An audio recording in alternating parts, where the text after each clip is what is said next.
برای ساخت تفنگ یه دونه خودکار نیاز داریم و 2 تا کش. همین. اولین کار که میکنیم خودکارمون سر تهش رو کلا از هم باز میکنیم. این از تهش رو سرش هم باز میکنم. خب حالا باید این سر خودکارمون رو برداریم با چاقوی تیغ یک ذره سرش رو برش بزنیم. من این سر خودکار رو برش زدم و باید دونه از کشمون رو به این صورت بذاریم ته خودکار. اونی که کش رو برداریم و به این صورت دور این کش اولمون بپیچونیم.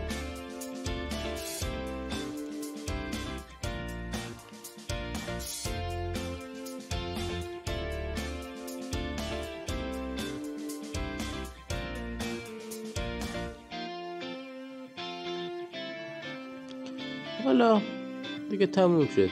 ته خودکار که نیاز نداریم، سر خودکارم که به خودکار میبندیم تموم. کافیه فقط این خودکار رو بذاریم اینجا به کش و اینجوری بکشیم و شلیک کش کنیم. چقدر قدرتی داره، چقدر ساده و راحت و پرقدرت. خوشحال میشم این ویدیو لایک کنیم و واسه دوستات بفرستید.